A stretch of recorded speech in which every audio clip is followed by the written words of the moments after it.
Hare Krishna, dear devotees, my obeisances to everyone. Vanchakalpa tarubhyascha kripa sindhubhya evacha patitanang pavanebhyo vaishnavebhyo namo namaha.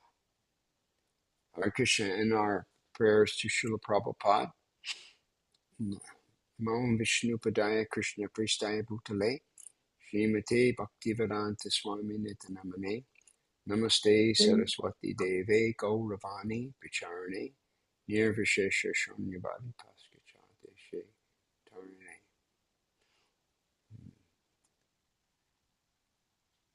One of the prayers I often like to say before I speak. Om Jnana Timirandasya Gyananjana Salakaya Chakshur Unmilitam Jena Tasmai Shri Guruve Namaha.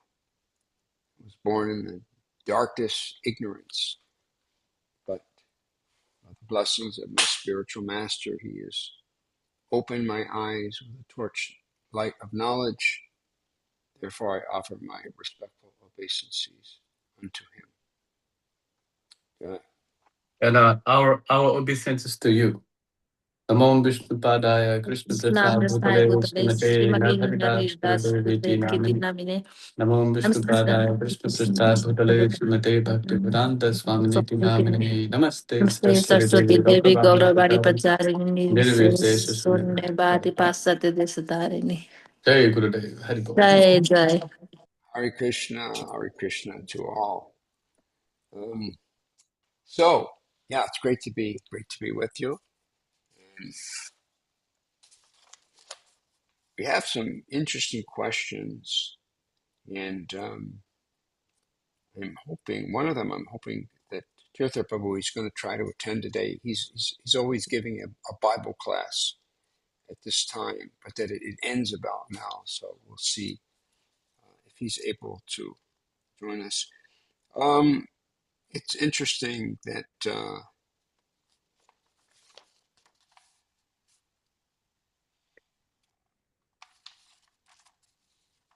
Francia had an interesting sort of question / request, concern, which is a good one, actually. Did I print that here? I may have.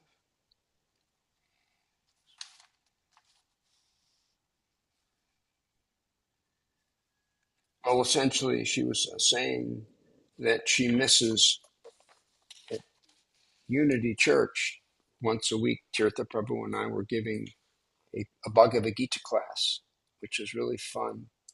And one of the things we did at that Bhagavad Gita class that we always began was we had a kirtan. Mm-hmm. And she's been reading in the book, a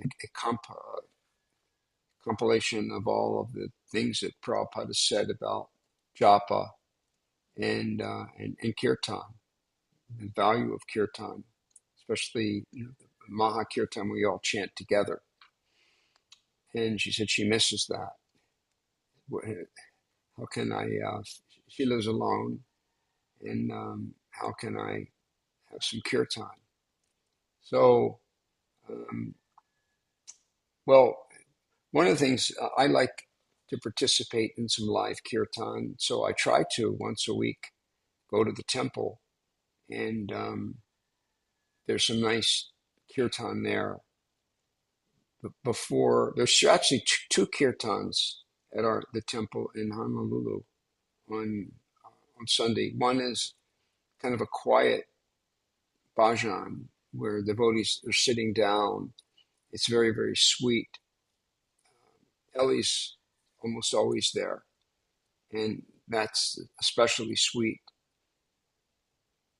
The mood and the flavor is, I like it especially. It goes on for 1 hour. So usually I'll go for that on Sunday and participate in that really sweet, gentle kirtan. And then I usually leave after that because I get up so early and it just gets too late for me. There's another kirtan that happens. There's a short class, and then there's a more vivacious kirtan. However, I like the more targeted, the bhajan. I find it more intimate. So, but so that's one option if for Mother Francia if she's able to go there to the temple.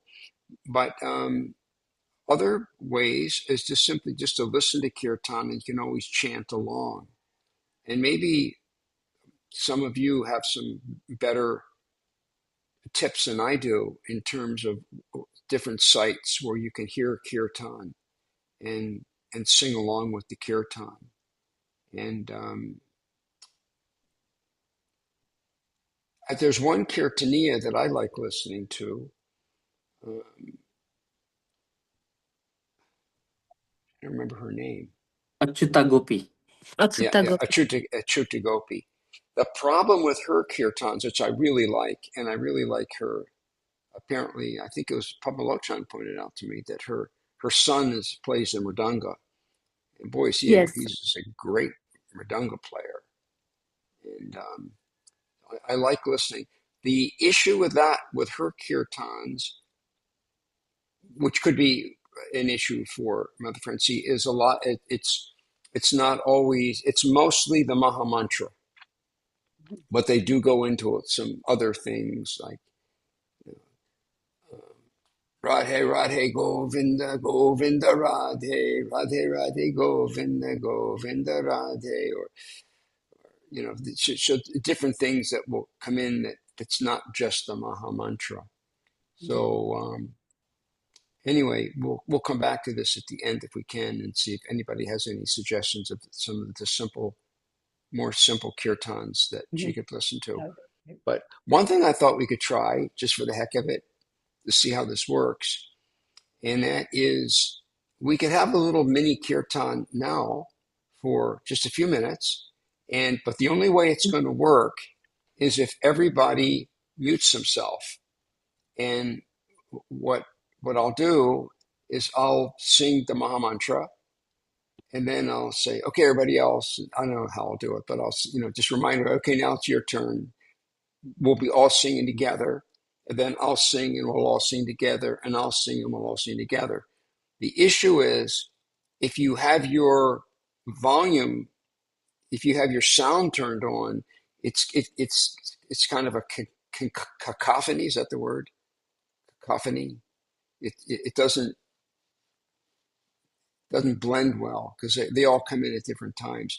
Tirtha Prabhu had somehow figured out at Unity how to do it, but I don't think it was that. I think it was a real big deal to try to pull that off. Yeah, we had to get special software because during COVID, we had a choir at Unity in Marin in San Francisco. So the choir was singing each Sunday virtually. They had to get special software so they were all in synchronization. But this current version of Zoom doesn't synchronize our voices.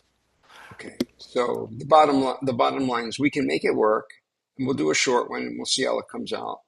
And so I'll sing the Maha Mantra. So everybody, you're going to mute yourself.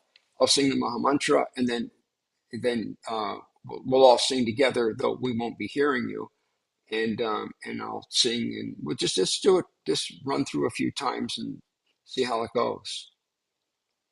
Okay, so I'm gonna shift over to my harmonium, or maybe I could just pull it over here. And so we're gonna have to see how this works. So hang on for a minute. But I like the suggestion that we try it and see what happens. Let me.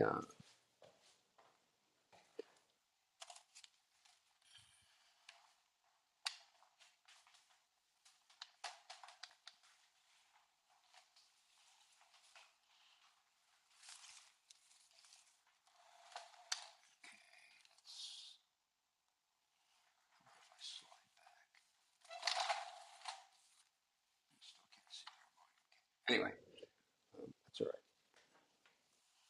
This is just a trial. So I think I have this set for the proper sound, original sound for musicians. Okay. So,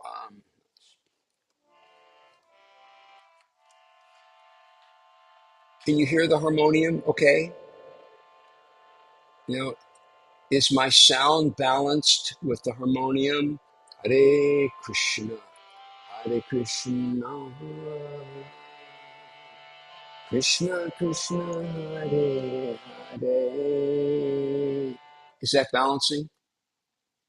It sounds okay. It is, Gurudev. The harmonium's a little soft, but it's okay. We can hear it. Okay, no. Thanks for saying that. I'll play it a little louder, and I Say can that. I can open a little bit here. That's a little better. Hare Krishna, Krishna Krishna, Hare Hare,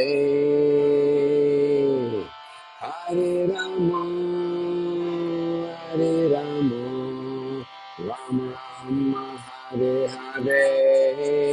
Everyone. Hare Krishna, Krishna Krishna, Hare Hare, Hare Rama, Hare Rama, Rama Rama, Hare Hare. Just me. Hare Krishna, Krishna Krishna, Hare Hare, Hare Rama, Hare Rama, Rama Rama, Hare Hare. Everyone. Hare Krishna, Krishna Krishna, Hare Hare, Hare Rama, Hare Rama, Rama Rama, Hare Hare. Just me now. Hare Krishna, Krishna Krishna, Hare Hare, Hare Rama, Hare Rama, Rama Rama, Hare Hare. Everyone. Hare Krishna, Krishna Krishna, Hare Hare, Hare Rama, Hare Rama, Rama Rama, Hare Hare. Just me. Hare Krishna, Krishna Krishna, Hare Hare, Hare Rama, Hare Rama, Rama, Hare Hare. Everyone. Hare Krishna, Krishna Krishna, Hare Hare, Hare Rama, Rama Rama, Hare Hare. Me, Hare Krishna, Krishna Krishna, Hare Hare, Hare Rama, Rama Rama, Hare Hare. Everyone. Hare Krishna, Krishna Krishna, Hare Hare, Hare Rama, Rama Rama, Hare Hare. Hare Krishna, Krishna Krishna, Hare Hare, Hare Rama, Rama Rama, Hare Hare. Hare Krishna, Krishna Krishna, Hare Hare, Hare Rama, Rama Rama, Hare Me. Hare Krishna, Krishna Krishna, Hare Hare, Hare Rama, Rama Rama, Hare Hare. Hare Krishna, Krishna Hare Hare, Hare Rama, Rama Hare Hare. Hare Krishna, Krishna Krishna Hare Hare, Hare Rama Hare Rama, Rama Rama Hare Hare. Everyone, Hare Krishna Hare Krishna, Krishna Krishna Hare Hare, Hare Rama Hare Rama, Rama Rama Hare Hare, Hare Krishna Hare Krishna, Krishna Krishna Hare Hare, Hare Rama Hare Rama, Rama Rama Hare Hare. Everyone, Hare Krishna Hare Krishna, Krishna Krishna Hare Hare, Hare Rama Hare Rama, Rama Rama Hare Hare, Rama Hare Hare.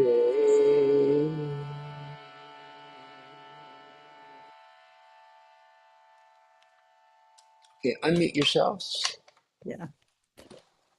Oh, thank you so much. Wow. So much. There's one problem with that.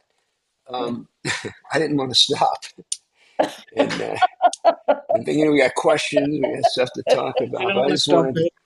I wanted to just keep going. That unity, we were there for a couple of Yeah, hours. We could Yeah. yeah, yeah. It reminded me of those times where we would just go on and people would harmonize. Yeah. Yeah. So it Mhm. worked. It was good. We should do this all the time. Yeah. A little louder though. It's very soft for me. Okay. Did everybody else? Was that true with everybody? It wasn't loud enough. I could hear your voice well. The harmonium was a little soft. I think it's because of the earbud. Oh yeah, that's why. Maybe. Okay, I'll It have to might try to be. play with that to see what I need to do to get it louder. It might be. I Whether think it it's was okay for us, Gurudev. At least for we could hear you. you could hear me, but you couldn't hear the harmonium very well. I could hear the harmonium very well. You But could. again, it's not going to be like exactly like live performance, right? Yeah. Exactly. So we should also have our own Exactly. realistic expectations. Well, I We are could just maybe Or making play the with things Gurudev, it. sure. or Gurudev, you can just record like a 30-minute or like a audio record and then share with us. Uh, There So you we um, can go. so we can hear Too every many day. options. well, the thing is, if I record it, it's gonna sound the same unless Mm, I figure out, mm, get another microphone to mic, which mm. we often do. We're having kirtans. We'll put a mic on the, Hmm. Yeah. and I'm not quite sure. I'll have to think about that. Or maybe somebody has some suggestions or some expertise, contact me and give me some ideas. We have some computer techies here, like Ganesham, who's a computer guy, but I don't know if he knows much about sound, how to improve it. But okay, anyway, so that was fun. Yeah, worked. Okay, cool. Thank you, Francia, for that. All right, now, let's see. Okay, yesterday somebody asked me for a reference. Who was it that asked me for the reference that you've heard me speak about, where Krishna? It says in the scriptures in the Bhagavatam that Krishna that Krishna has every soul, of which they're unlimited, and I'm not talking about in human form, but in all forms, all the unlimited souls that Krishna makes. Krishna gives a special quality that only they have, that Krishna especially relishes. So it's just like any mother will tell you, especially moms, that if they have more than one child, it's like they have a very different relationship with each one. And of course, I guess we could also say that each of us has a different relationship with every single person we know. Mhm. There's nobody in our life that we have the same, there's something different, for better or for worse, for better or for worse. There's no two people we have the same relationship with. And that's a reflection of the spiritual world. In the spiritual world, there's no, every Krishna makes everybody different. They're all completely have their own, you can't find any one soul that's like another soul. They're really different. Mhm. And so Krishna makes us in that way. So somebody asked me for what was the reference? And I did get that. This is from, I forgot to write that down. Okay, I'll tell you where it's from.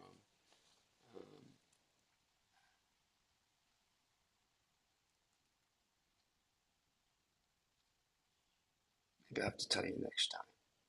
No, I know where it is. It's in,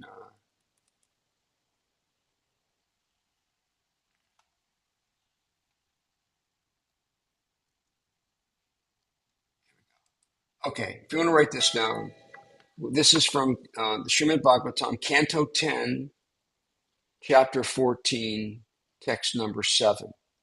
It's just it's small, but it's Canto 10, Chapter 14, text 7. And then I'll read that to you. Come back to Zoom.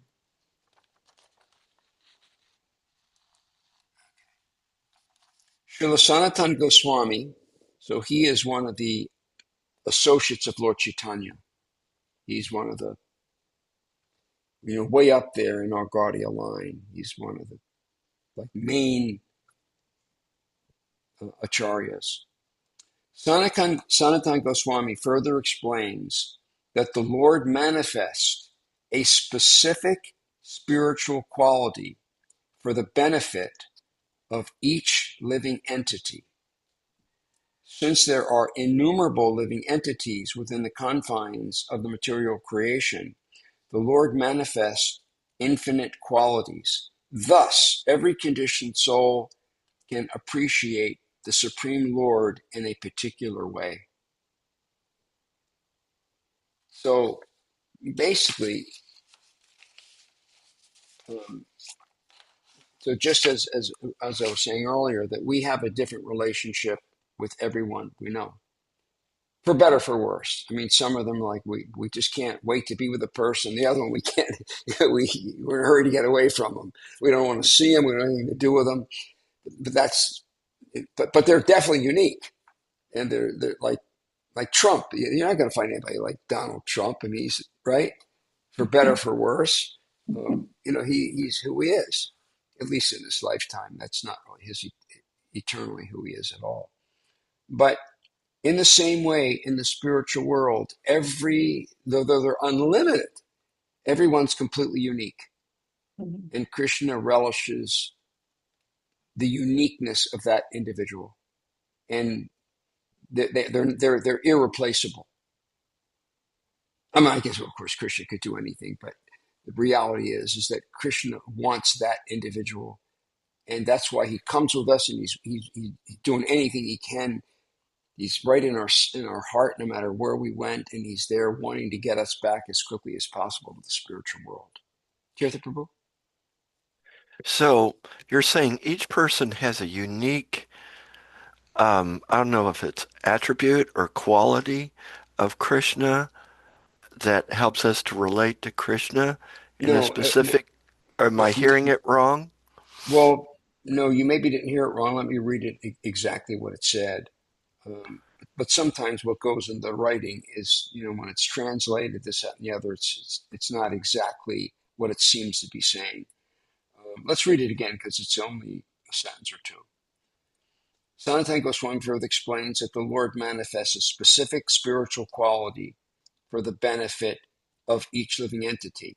I take that to mean that he's making a manifesting a quality, a spiritual quality for that living entity. That living entity is unique, and Like in, therefore Krishna is going to relate to that quality in a way that he doesn't relate with anybody else.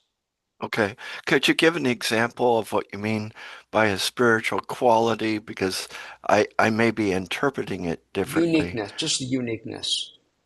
And is that something that travels with that jiva soul no matter the incarnation?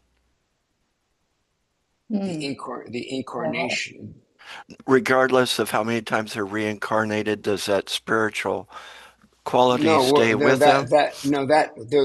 our identity, our swarup, our love for Krishna, who we are in the spiritual world, that's basically asleep. All we're manifesting is a false ego. Our soul is asleep. It's practically asleep. It's just lending enough consciousness so we can have this material dream. And we're dreaming we're someone that we aren't. That's the But that, false ego. But that false ego is gone when we go back to the spiritual world. right, but I'm talking about that spiritual quality that would not be false ego, correct? Correct, but it's not. It's only going to manifest itself in the spiritual world, not here. Oh, not here. No, no, not here. We're just. Well, we are. It does seem to be that we're all unique, but sometimes you meet people. They're almost like the same. They're kind of pretty similar, but no, everybody's like totally unique. I've heard even the cowherd boys, they all have their own color, different colors. It's totally unique in the spiritual world. But we have a special, just like if you thought of like your best friends, or in a case like Francia, she's got five daughters, and they're all completely different. But my identical twins are different. You're right, even the identical, yeah, Yeah. they're completely different. They may look the same, but they're unique. So what we see in the material world is a reflection of the spiritual world. Everybody's unique and different, and there's nobody like them, and they're really different in the spiritual world. I mean, we're talking about some serious characters that are like, you know, everything is totally unique there, and Krishna is relishing that relationship that he's eternally had with us, and he can't, and he wants us back. It's not this. He's got to have us back. And that's why he comes with us in every form. Okay, so and I don't want to press the issue too much, but it just raises questions for me. Okay. If each one of us has a particular spiritual quality, way in which we relate to Krishna in the spiritual world, it seems to me that's integral with our true spirit soul. It is. So it's somehow in us right now. My understanding will be, I don't think it's really manifesting itself right now because we're playing completely different roles. You are definitely not Tirtha or Timmy, cute little Timmy in the spiritual world. Whoever you are, you could be a gopi, you could be a peacock, you could, who knows, you could be a right-wing gopi, a left-wing gopi. I mean, who knows who we are in the spiritual world? It's got nothing to do with who we are now. But as I'm always emphasizing, it doesn't matter. Take the cards you're dealt in this lifetime and have fun with it. Have fun with who I'm having fun being, Captain Howie / Guru Dave. But that isn't my eternal relationship with Krishna. I'm having a great time with it. So if I were gay or straight or whatever, I'd be happy. I'd be thrilled being gay, and I'd just have fun with it, and I'd have fun with whoever I am or whatever I am. Have fun with it. It's got nothing to do with who you are, but play it out. But is that spiritual quality with you in every past lifetime? That's I'm getting a little uncomfortable with the word that quality. It's our total uniqueness. It's not like there's just one unique little thing about us. It's we're completely different. We're a total different character, and we're all wonderful. We're all just it's amazing. I mean, you Krishna made us. Look how unique Krishna, how amazing Krishna is. Well, we're part of Krishna. We're like a little Krishna in our own way, a totally different person, which is a little over our head. So don't try to wrap our brains around it too much. Just take it, just get the basics, that we are a totally unique person in the spiritual world, and Krishna can't do without us. He's in love with us, just as much as you love all of your 5 daughters. Okay. So Krishna, he can't do without us, and therefore he's doing everything to get us back. He never left us for a moment. So does that make sense to everybody, at least on some level? But this is one of those things, you don't try to think you're going to totally understand it. Just, we had a little glimpse of what's going on. And by the way, I've never heard Prabhupada speak on this subject. But he probably has. He probably said something, but this is what's mentioned in the 10th canto of the Bhagavatam. Apparently, other acharyas have spoken about it. Therefore, it's mentioned that Sanatana Goswami further explains. But it makes perfect sense to me. It makes total sense to me. Not that I fully understand it, but the concept makes perfect sense. And here we're more than halfway through, and we haven't even started yet. This is so much fun. Gosh, I could do this from morning till night. Okay, so let's see if we can speed up a little bit here. Okay, let's do Padmalochan's question. She's asking a question from the Nectar of Devotion, and I want to say something about the Nectar of Devotion. The Nectar of Devotion, Bhakti Rasamrita Sindhu, is broken up into 4. Actually, they're called waves, or call it 4 divisions, but they specifically call it 4 waves. The 4 waves of the Chaitanya Charitamrita is number 1. By the way, it's written by Rupa Goswami. Wave number 1 is giving a picture of what devotional service is. What is devotional service? What is devotional service? That's wave number 1. Number 2, second wave, is how to perform devotional service. Okay? 1 is what is devotional service? Acting for the pleasure of Krishna, for Krishna's pleasure, and that's where we find our real pleasure. And then how do we get there? How do we do this? And therefore, Rupa Goswami has written, so many things about sadhana that really help us. Okay, the third wave, and by the way, I'm just going to mention this point, the third and the fourth wave really get esoteric. They get way up there. And I'm not going to tell you that I understand those very well. I mean, I be honest, it's been a long time since I've even read them. But it's where it starts getting to really high-level stuff. So the third wave is called devotional service in ecstasy. Devotional service in ecstasy. Is there anything beyond that? There is a fourth wave. Devotional service in pure love of God. Ecstasy even comes before pure love. There's great ecstasy in the bhava stage, where you're losing control, you're crying, you're already starting experiencing ecstasy, and then it goes into pure love of God. So the question that Padmalochan was asking is coming from somewhere way up, and so she's asking here. My question today is: could you describe Udasina and Viyoga?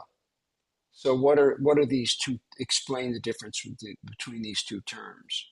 Okay, I'm going to give it my best shot. Udasina is it's also translated as indifference. So one of the things we experience in the high levels is indifference. Now, if you take that by itself, indifference, what's this all about?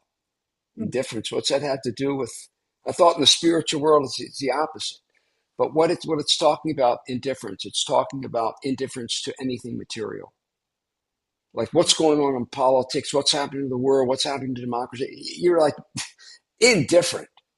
Your total focus is Krishna. That's what the term means. Udasina, it's your total focus is Krishna. You have no interest in what's going on in this material world. All the ups and downs and this, that, and the other, you're completely indifferent. If somebody, you're famous or you're infamous, none of that matters. You're rich or you're poor, it doesn't matter. You're just indifferent to anything that's going on materially. Does that make sense? Okay, and the other one is Viyoga. Okay, Viyoga, another term for Viyoga is separation from Krishna. So this is actually the highest of all rasas. It is also, it's called Vipralambha, another term, Vipralambha. That's the acharya for that is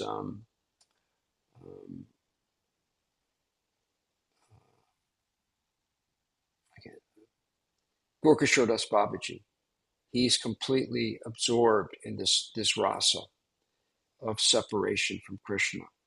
So in separation from Krishna, it's like when you're with Krishna, it just can't get any better. Everything is the ecstasy is it can't get better than when you're with Krishna. But when Krishna goes away, like he does in Krishna goes to Mathura, he leaves Vrindavan. The gopis, they totally freak out. They're almost not even able to live, but they're in even a higher ecstasy. Separation. It's the highest of all the rasas. But then Krishna comes back, and it's, oh my God, thank God he's back. It's like, imagine like how sweet it is after you're tasting the separation. By the way, don't, you can pick it apart and it won't make sense. So don't get too picky with it. But when Krishna goes away, it's even better. But he comes back, and it's thank God he's back. It's so good. And then he leaves it. He does that, and that's the Viyoga or Vipralambha rasa. So this is real high level stuff, and that's as far as I think I can go with it. Okay. All right. Then, so what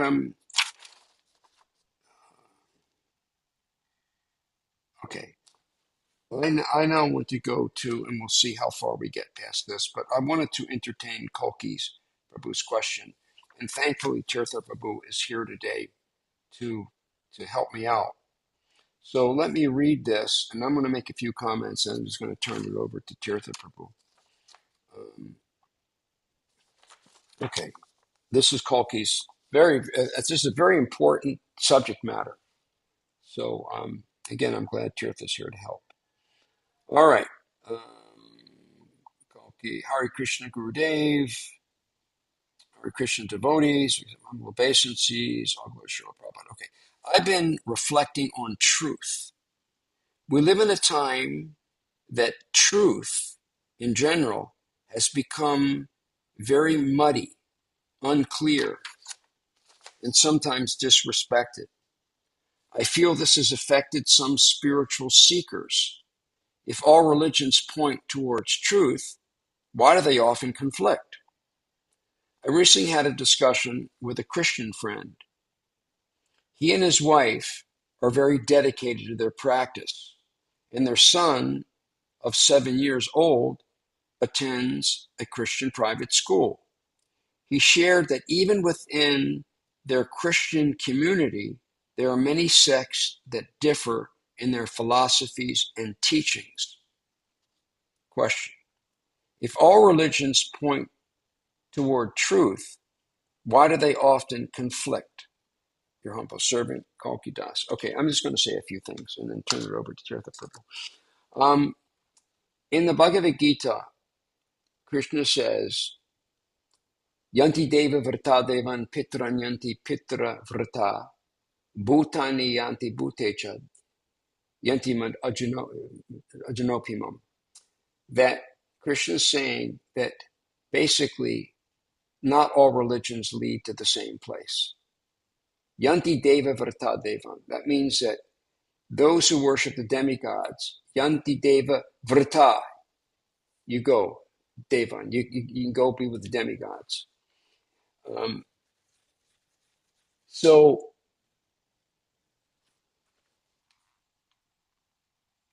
not all religions are leading to the same place. And in this day and age, anything can be a religion. Anybody can start a religion and call it a religion. Maybe, playing with pigeons is your, religious thing. You play with a pigeon, he goes up in the sky and, you get enlightened. I mean, anybody can make up anything, right? They're like drugs. People, they think taking certain drugs is a religious experience. I was actually caught in that. I was reading all this stuff by Timothy Leary, and I could take LSD, and I was having these amazing experiences, but it was just something made up. It wasn't real religion. So now I want to give the definition, because we have a verse in the Srimad Bhagavatam which defines, from our perspective, from our Gaudiya line, defines what, in our line, what we consider religion. And that's the famous verse, Savai pung sung paro dharmo yadhog bhatir adhok suje ahaituki apratiyata ja atma suprasidati. I kind of wing the translations, but I want to give the exact translation that Prabhupada gave. This is Sukta Goswami speaking. This is in the very beginning of the Bhagavatam. Very beginning of the Bhagavatam. The supreme occupation, and then Prabhupada puts dharma, for all humanity is that by which men can attain to loving devotional service under the transcendent Lord. Such devotional service must be unmotivated and uninterrupted in order to completely satisfy the self. So, in our line, our religion is to give up everything material. We don't want anything for ourselves. We're not looking for fame. All we want to do is to be Krishna's servant, which is actually the highest, which is where the highest ecstasy comes, is by serving Krishna purely. There's nothing that we want to get out of it. And so even in our all the sampradayas that even go back to Krishna or Lord Chaitanya, they're all a little different. They all have a different way to get to the same place. Kind of like, there's, let's say you're living in, you want to get to a location. There's like, here, I went to the doctor the other day, 2 days ago, and I looked on my GPS, which is the fastest way to get back. Because Zo's in Hawaii Kai, I'm out in Waimanalo. It's about a 50-minute drive. So it showed me the quickest way. But I decided I don't care about the quickest way. I want to go by the ocean. It said it's 4 minutes difference. We're talking about a 50-minute ride. So I figured, no, I want to go along. I want to go through Waimanalo. I want to see, sometimes you can see the whales as you're driving by. So I didn't want to go the fastest way. I wanted to take another way. They're both going to take me to the same place. So in our Vaishnava line, it's all to take us back to Krishna. But it's different speeds, different this, and also in the Vaishnava line, some people that they're not going to Krishna. They want to go to Narayan. They want to go to Ram. They want to go to various other planets because they're unlimited. Krishna has unlimited different incarnations, and they all have different planets that you can go to. But it just so happens in our Gaudiya line, we are going back to Goloka Vrindavan. We're going out to the country. We're not going to a big fancy city, which some people want to go to.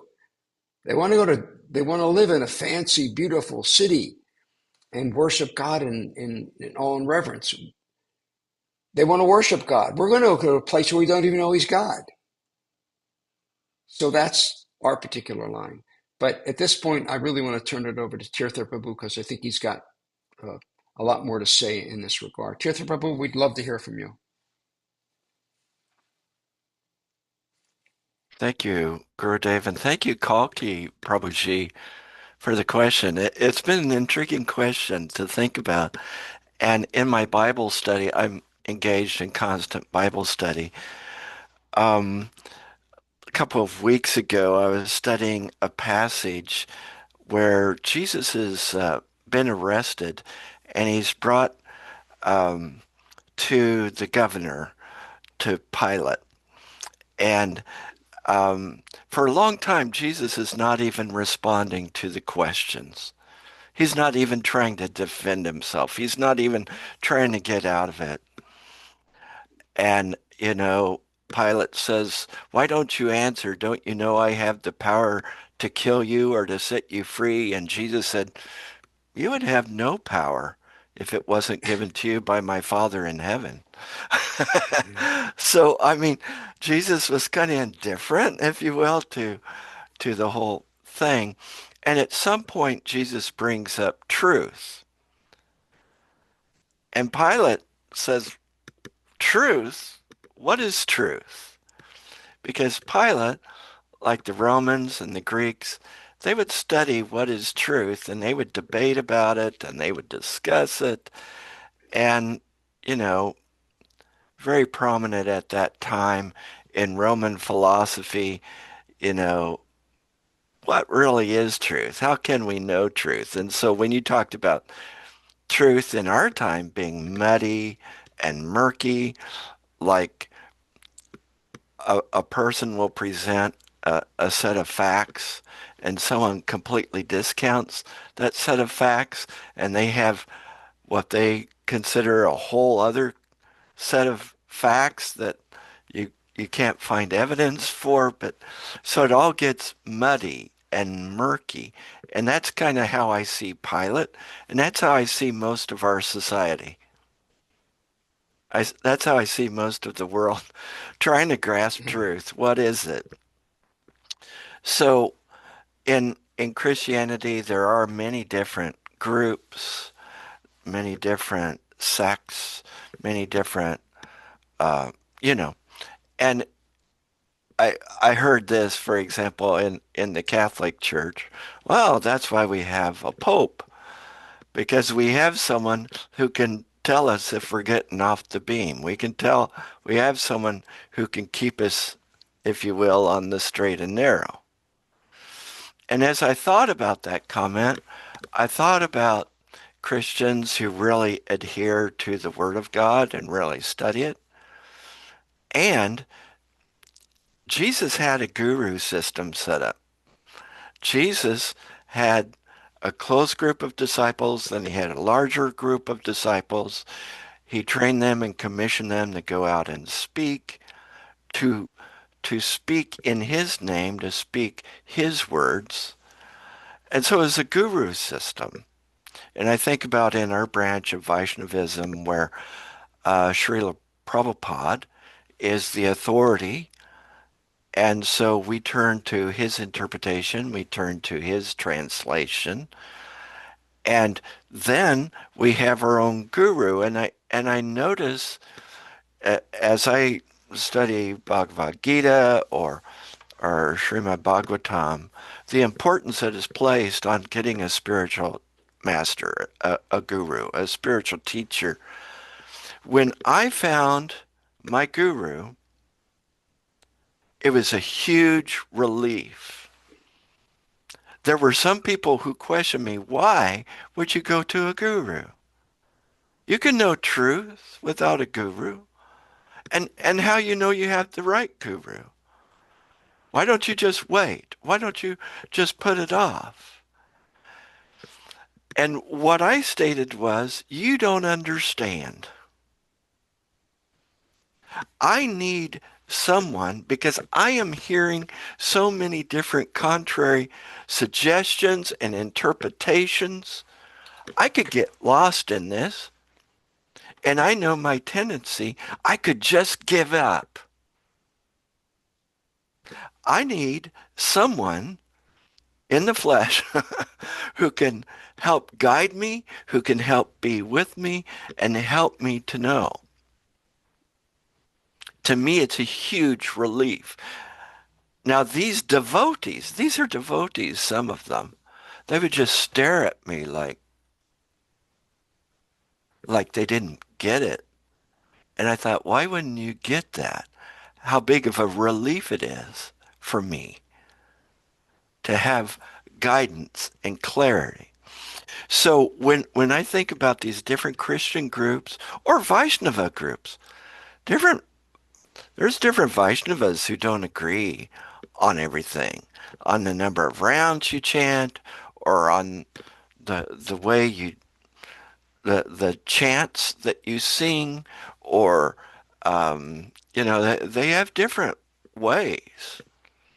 But what I find is, and I believe this about the Christian path, I believe this about the Vaishnava path, which I believe Jesus was a Vaishnava, but they're all working towards those who are really, Jesus said, there's coming a day, at that time, they had the big temple in Jerusalem, and he was talking to a Samaritan woman, and Jewish men weren't supposed to have any relationship with a Samaritan woman, but he was talking with the Samaritan woman because he would see beyond the tradition and get to the heart of the matter.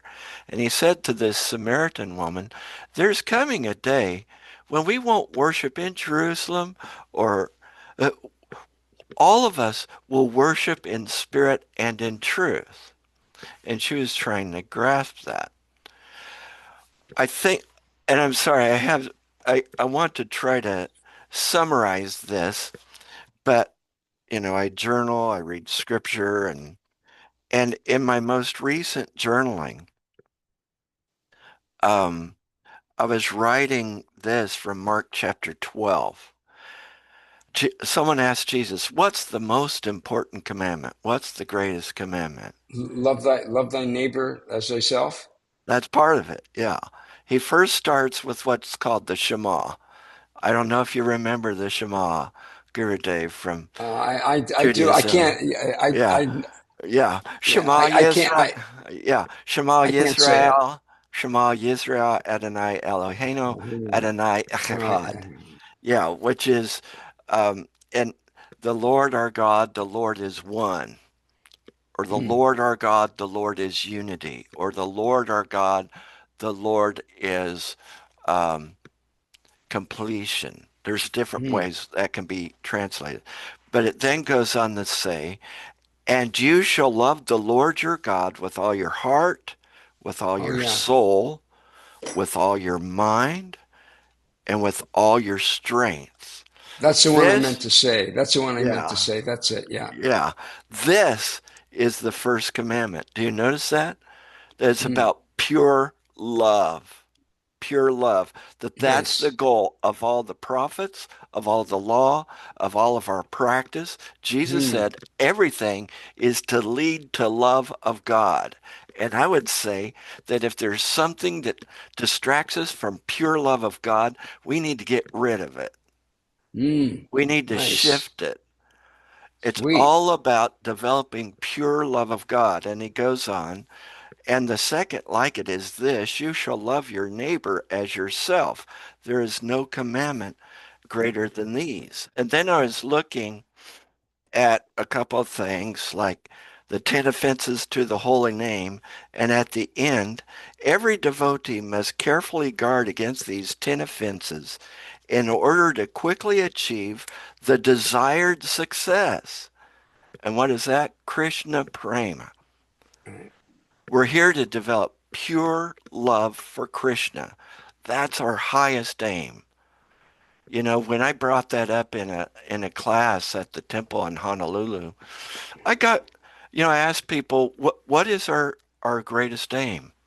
What is the aim of our devotional service? What is the aim of our study? And they came up with various things, to go to Goloka, Vrindavan, and various things, and they're good answers. But then the vice president of the temple, who was there at the time, and this is what I was going for, he said, Krishna Prem. And I'm like, yes, we're here to develop that pure, unadulterated love for God. That's what Jesus was about. That's what Vaishnavism is about. All of those in Christianity, no matter what group they're from, if they're really about developing love for God, love for Jesus, pure love for God, we all come into agreement because we can look past our differences because we are centered on the commonality that is most important. It's same in Vaishnavism. Any spiritual path that does not lead us to this intimate, deep, pure love of God needs to be abandoned. Nice. Because that's what it's about. So as one of my favorite, probably my favorite verse in Bhagavad Gita 1866, here's the translation: abandon all varieties of religion and just surrender unto me. I shall deliver you from all sinful reaction. Do not fear. And when I looked at the purport, this is small print, so I have to take my glasses off. So it says, and this is in Prabhupada's purport, anything that does not lead to the perfectional stage of Krishna consciousness should be avoided. He goes on to say that, let's see if I can find all this. According to the spiritual process, one should simply accept such religious principles that will lead ultimately to the devotional service of the Lord. He goes on, but if by executing his duty one does not come to the point of Krishna consciousness, all his activities are in vain. And he talks about that the whole goal really is to develop that pure love of God. So, yeah, groups can get into conflict because guess what? They're made up of human beings. And they, like when I was at one time considering becoming a monk at the Benedictine monastery that I'm part of in northern Missouri, the person who was interviewing me said, Tim, I want to tell you something. Whatever you face out there, you are going to face in here because you bring it with you. And I think of people in Christian groups or Vaishnava groups, they bring their baggage with them. They are not baggage free. They have their anarthas, they have their stuff from the past.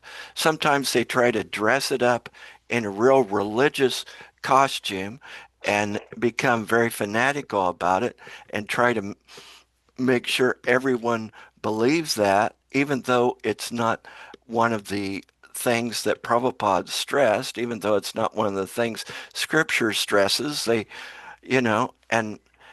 my view, and this is something Obama said once, if you put lipstick on a pig, it's still a pig. It might look cuter, but it's still a pig. And so if someone is trying to dress up their baggage as something devotional and it's causing conflict and it's causing harm and it's not leading people to real praying, to real pure love of God, we should, I think, ignore it. Krishna wants us to develop what is innate in our heart, that Krishna prema. That's what Jesus came to do. He said the two greatest things are to really love God with all your heart, mind, Right. soul, and strength, to love God pure. We're talking here about prema. And he said the second is like it, love your neighbor as yourself. In other words, doing devotional service, serving the servant of the servant of the servant. It's Jesus taught this. So there's agreement.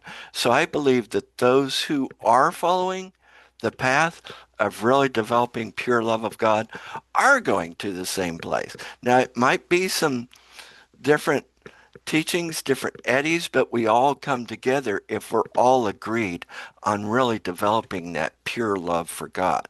So that's my response. That, believe it or not, that was my short response. So thank you, Gurudev, for letting me share. Thank you. And that was great. That was great. Publishing Yeah. for the question. Yeah. I love the way you tied it in with love the Lord with all your heart, with all your soul, with all your might. That's what all of our Vaishnava literature says. That is, and nothing else. It's all about, it's not for me. It's just love God with everything we have and awaken that. Yeah. That was excellent. Kolki, does that help?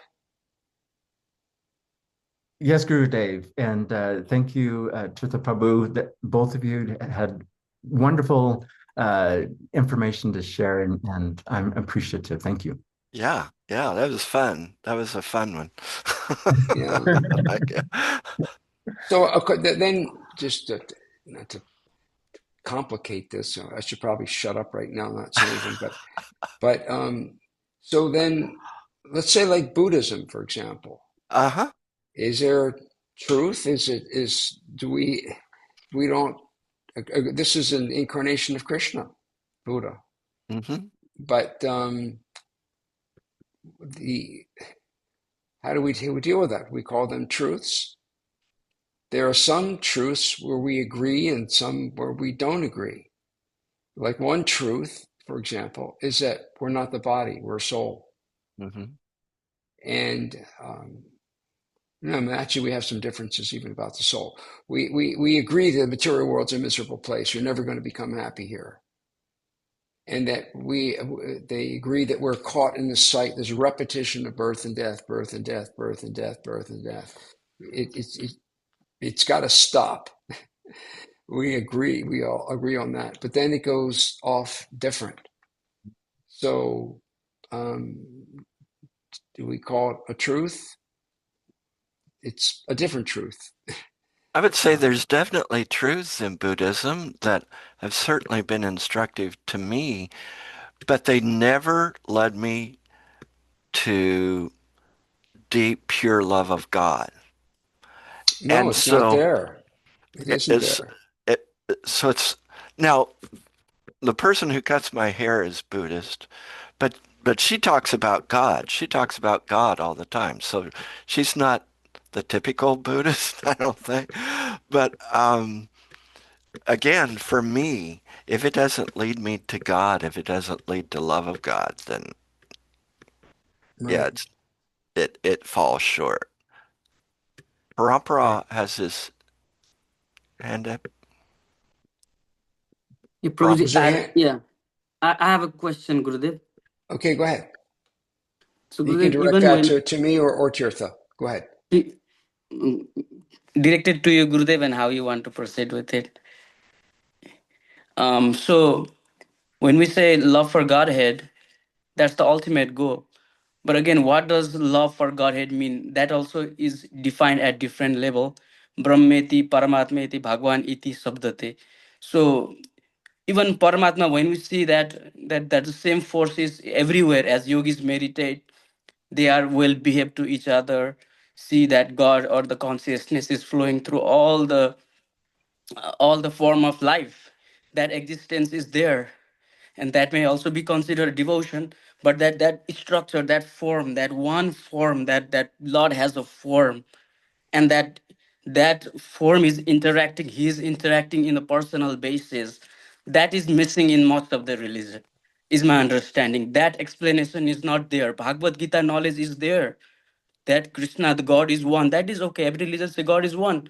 But when you go to Bhagavatam, you see that knowledge may differ. We hear Bhagavad Gita, Krishna says, I am the greatest. And then he says in the Bhagavatam, Uddhav, go and figure out why these gopis are crying.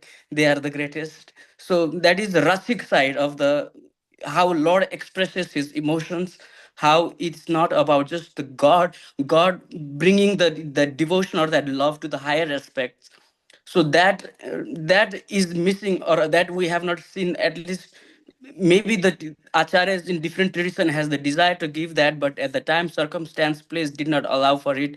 People were not ready and they didn't have it. But that we have not seen that literatures, like how it is expressed in the Vaishnava's line, like how it has been expressed, like with the form of God. Even in India, if you see, like there was different like religion coming to India and then breaking the temples, and then because it was a form, like the Krishna's form in Brindavan also, he has to run away. Krishna, they took the to Jaipur, Rajasthan, like Jaipur, I think, because that form, people like at the time also people were practicing religion, but they that one form, that God has a form, they're so oppressive to it, that idea, and they want to break the deities and things like that. So that is there, so that the feeling of God is there, a love for God is also there, but that understanding of what does love for God means, like we are still a human, we have four defects.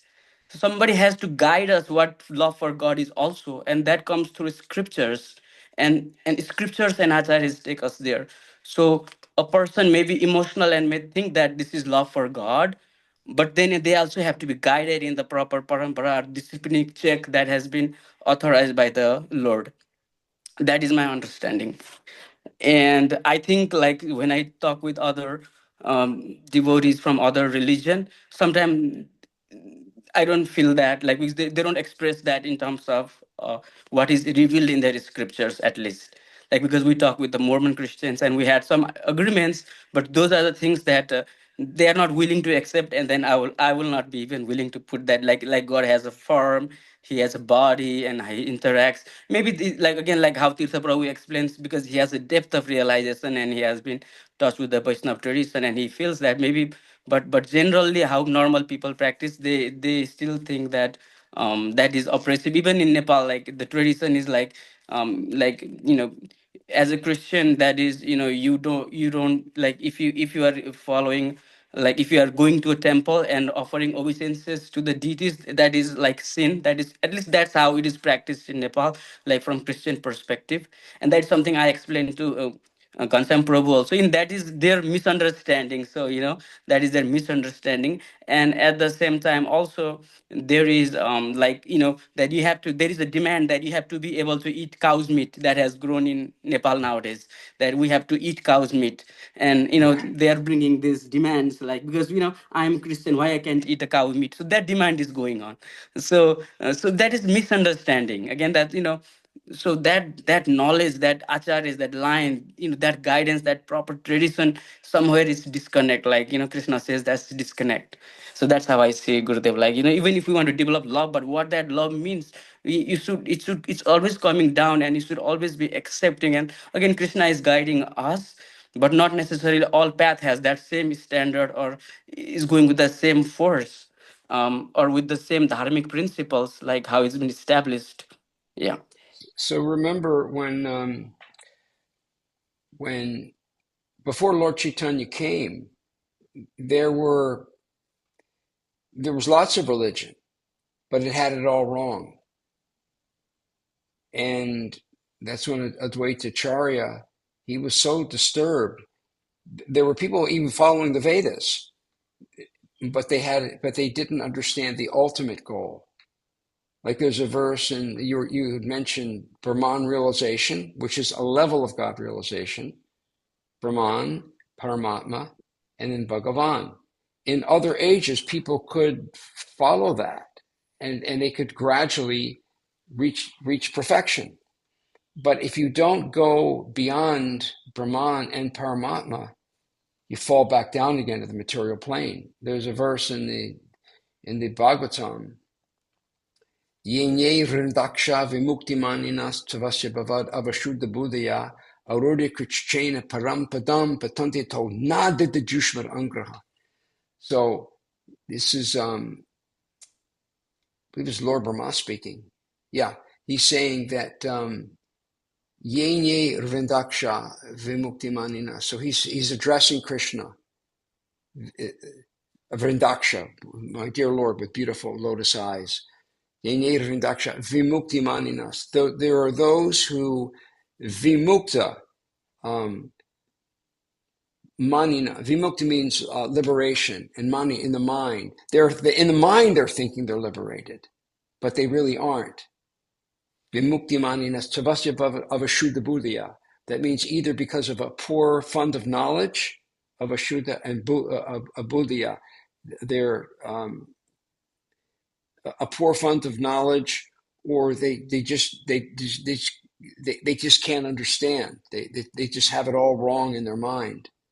Aurorya Krichchena, that means even after great difficulty of parampadam, of attaining this position of Brahman realization, where you're merging into, or you're even realizing Brahman, that Pashanti adho. Pashanti means to fall. Adho means downward. Adho. Nada dushmar angraha. Because you haven't tasted devotional service to the Lord's lotus feet. If they don't come to that point. So there were all kinds of yogis, and they were following these paths, but they weren't going anywhere. And they were preaching contrary to, the ultimate religious principles. So even Advaita, it was such a big deal to try to get it straightened out. Advaita Acharya said, Krishna, you got to come yourself. Even though I'm Krishna, I'm Mahavishnu. You got to come in a special form, and you've got to fix this, because it's all a mess. Tirtha Prabhu. I just want to say something so there's not misunderstanding. Most Christians do believe in form. They see God in the form of Jesus. And so they see God as being fully in flesh as Jesus. So like in Catholic churches, up on the cross, you will often see the body of Jesus. So any of those Christians, that would be a fun discussion if some of your Mormon Christian friends are arguing against form. I would say, because I know a lot about Mormonism and about the Bible and Book of Mormon, I would say your whole faith is based on form. So, yeah, so there are commonalities. I don't see as a Christian that Christians are against form, but sometimes they interpret like temples. They think that's idolatry, and they don't understand, maybe. And so, like with a Catholic, for example, I will say, okay, that bread that, there's been prayer called the epiclesis has become the body of Christ. And people in the Catholic Church, or because it's the body of divinity, they see that in the form of the bread. So,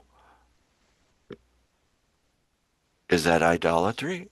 No, because that's actually become the body, soul, and divinity of Jesus. So, if one explains, well, these forms that you see in the temple, they're not just some statue that's been set up. So there's some disagreement about or misunderstanding about it. But Christians very much believe in form. Interesting. Yeah. I But just they wanted often, to bring I that up. notice in unity, it's very like the presence of God, God's Yeah, presence. unity sometimes leans towards the impersonal aspect, which bothered me more and more, actually. Yeah. And the founders of the unity movement believed in a very personal relationship, very Mm. personal God. Mm. When Myrtle Fillmore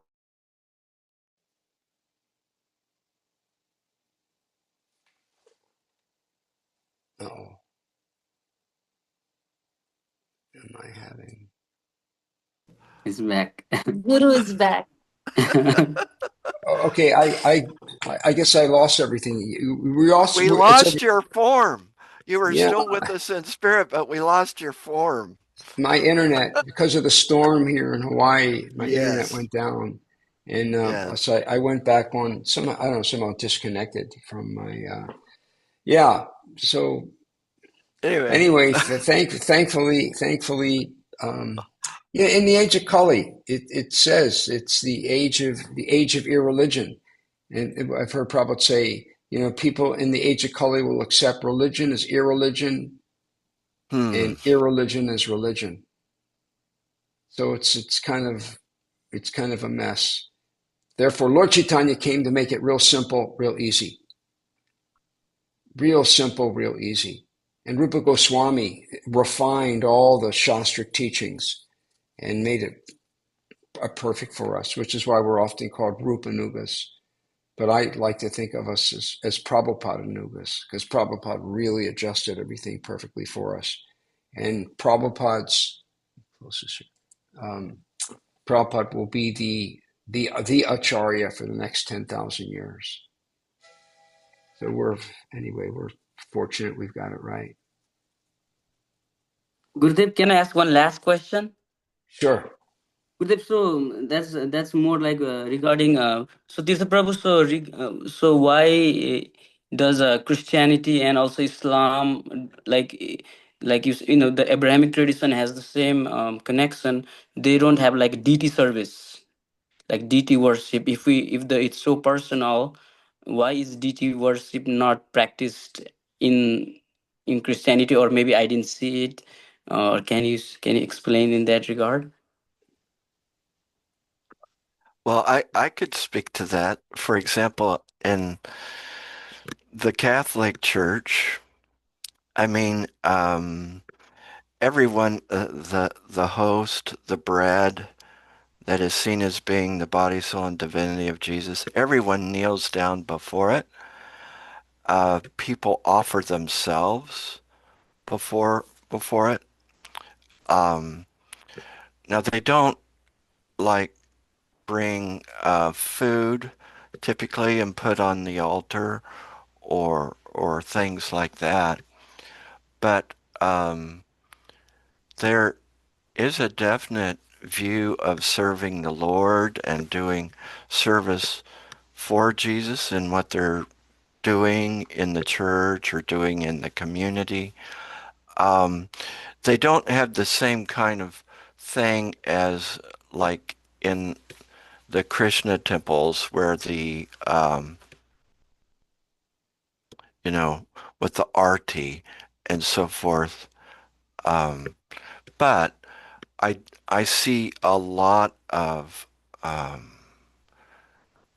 service, respect, love given to Jesus in that form. So yeah, there are differences, but then there are many of us in the Christian tradition who offer what we're doing, our food, our service. We're offering that to the Lord But yeah, there are differences. Yeah. Thank you, Prabhuji, for the explanation. Yeah. Mm-hmm. All righty. Well, we're, oh my gosh, Way I don't think we've past. ever, way Way past. past. All right. Well, thank you, Tirtha Prabhu, especially. Thank you, everyone, Haribol. for being here.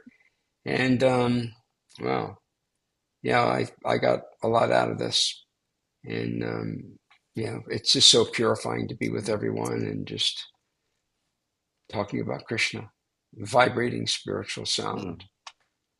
So, Srila Prabhupada ki jai. I'll see everybody Hey, Jai. next time around. All right. Haribol. Haribol. Hare Krishna. Hare Hare Bol. Krishna.